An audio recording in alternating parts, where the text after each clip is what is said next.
यह विचार जो तुमसे कहा है, उस विचार रूपी शिला से बुद्धि को तीक्ष्ण करो और इस संसार को, इस जाल को छेदो, तब संसार से मुक्त होंगे। संसार रूपी वृक्ष का मूल बीज मन है। ये वचन जो कहे हैं, उनको हृदय में धरकर धैर्यवान हो, तब आदि व्याधि दुखों से मुक्त होंगे। मन से मन को छेदो, जो बीती है उसका स्मरण ना करो और भविष्यत की चिंता ना करो, क्योंकि वह असत्य रूप है और वर्तमान को भी असत्य जान के उसमें विचरो। जब मन में संसार का विस्मरण होता है, तब मन में फिर न फुरेगा। मन में असत्य भाव जान के चलो, बैठो, श्वास लो, निश्वास करो, उछलो, सोवो, सब चेष्टा करो, परंतु भीतर सब असत्य रूप जानो, तब खेद न होगा। अहम मम रूपी मल का त्याग करो, प्राप्ति में विचरो, अथवा राज प्राप्त हो उसमें विचरो, परंतु भीतर से इसमें आस्था न हो।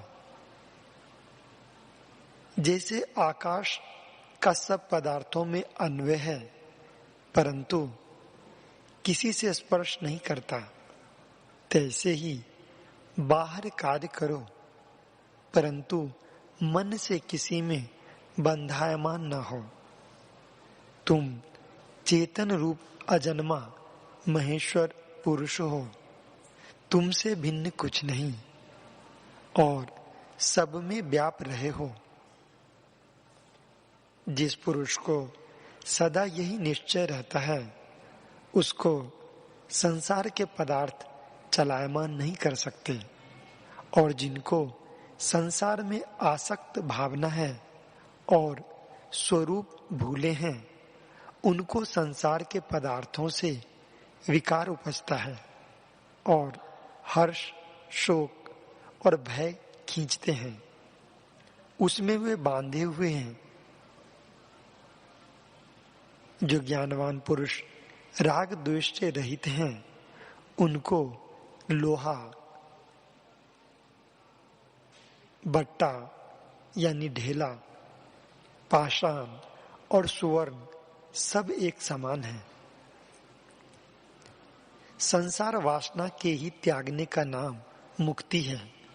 हे राम जी, जिस पुरुष को स्वरूप में स्थिति हुई है और सुख दुख में समता है, वह जो कुछ करता है, भोगता है, देता है, लेता है इत्यादि क्रिया करता है, सो करता हुआ भी कुछ नहीं करता।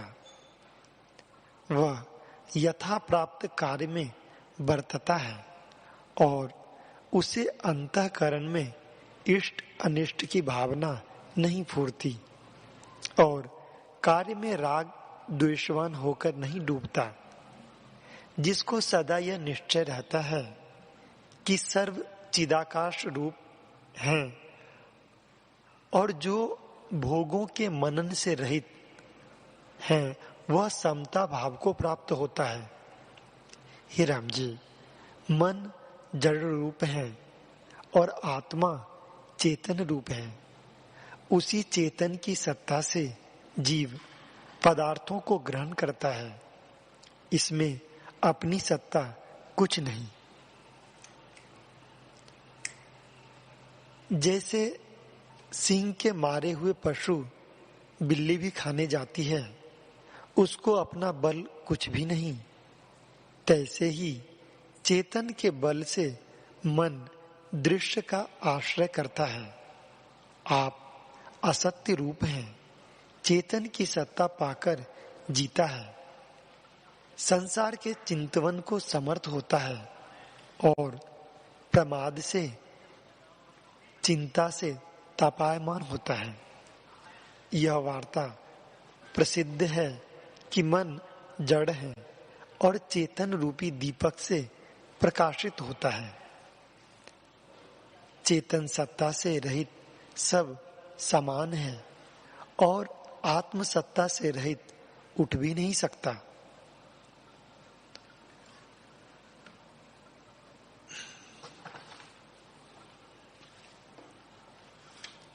आत्म सत्ता को भुलाकर जो कुछ करता है उस फुरने को बुद्धिमान कलना कहते हैं। जब वही कलना शुद्ध चेतन रूप आपको जानती है तब आत्म भाव को प्राप्त होता है और प्रमाद से रहित आत्म रूप होता है।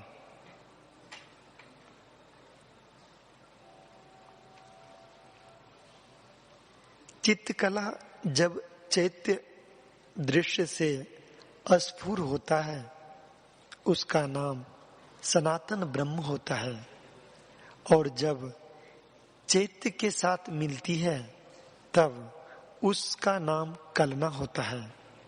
स्वरूप से कुछ भिन्न नहीं, केवल ब्रह्म तत्व स्थित है और उसमें भ्रांति से मन आदि भासते हैं। जब चेतन सत्ता दृश्य के सम्मुख होती है तब वही कलना रूप होती है और स्वरूप के विस्मरण किए से और संकल्प की ओर धावने से कलना कहती है। वह आपको परिचिन्न जानती है, उससे परिचिन्न हो जाती है और हेयोपाद धर्मणी होती है।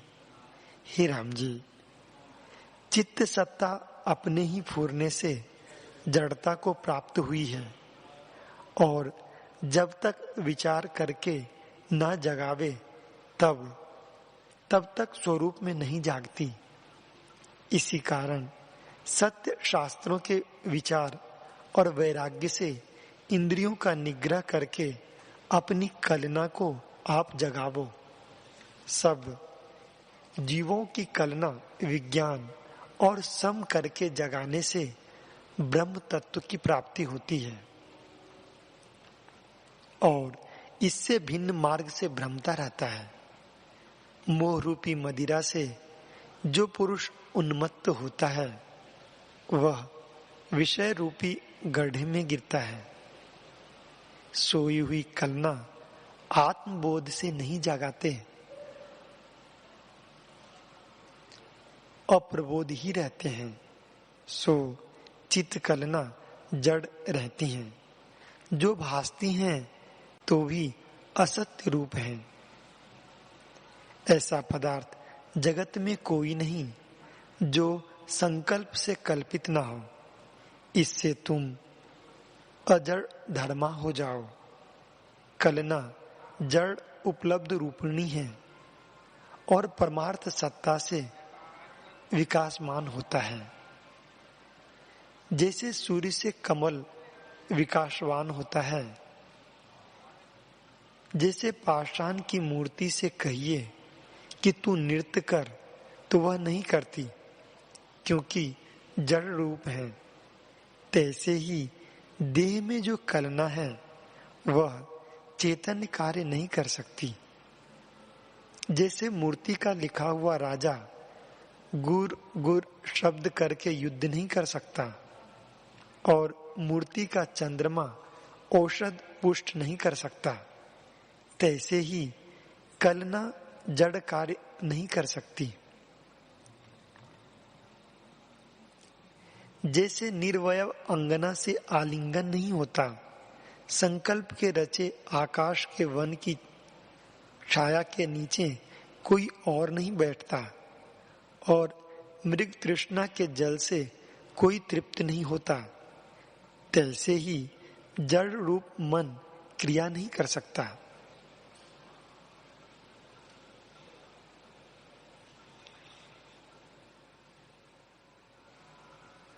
जैसे सूर्य की धूप से मृग तृष्णा की नदी भासती है, तैसे ही चित्त कला के फूरने से जगत भासता है। शरीर में जो स्पंद शक्ति भासती है वही प्राण शक्ति है और प्राणों से ही बोलना, चलना,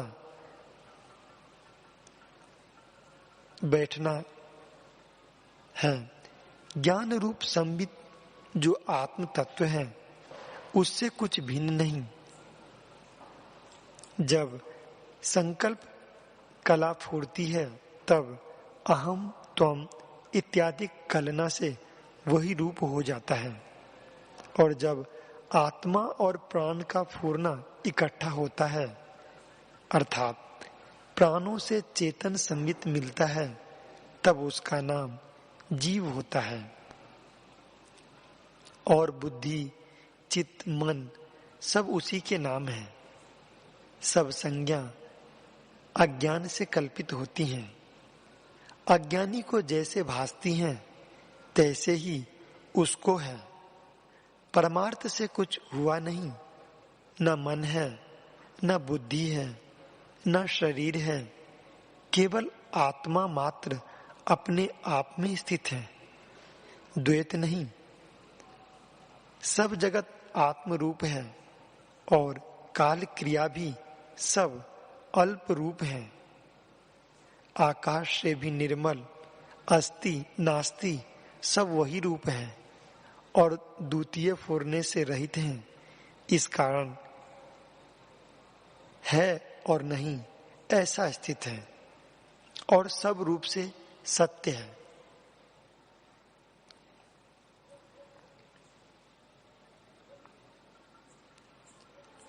आत्मा सब पदों से रहित है, इस कारण असत्य की नाई है और अनुभव रूप है।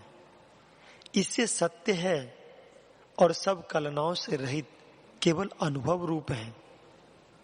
ऐसे अनुभव का जहां ज्ञान होता है वहां मन क्षीण हो जाता है। जैसे जहां सूर्य का प्रकाश होता है वहां अंधकार क्षीण हो जाता है। जब आत्मसत्ता में संबित करके इच्छा फूटती है तो वह संकल्प के सम्मुख हुई थोड़ी भी बड़े विस्तार को पाती है। तब चित्त कला को आत्म स्वरूप विस्मरण हो जाता है।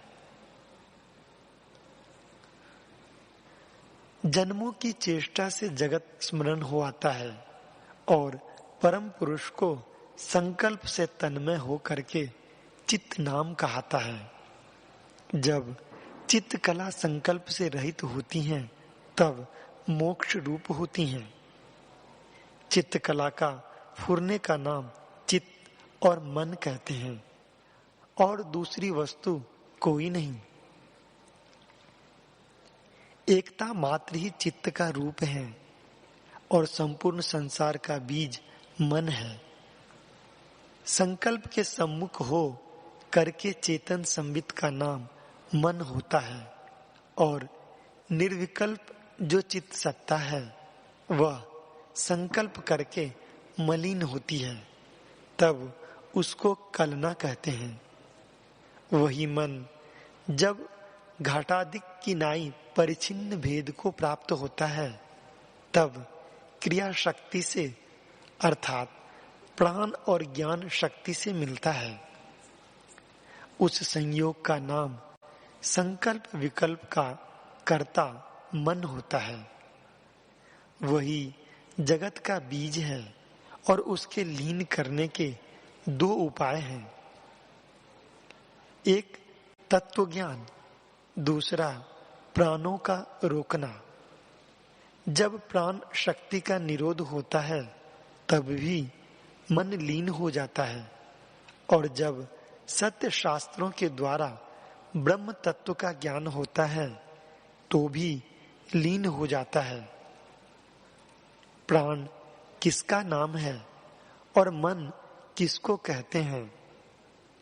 हृदय कोश से निकलकर जो बाहर आता है और फिर बाहर से भीतर आता है वह प्राण है।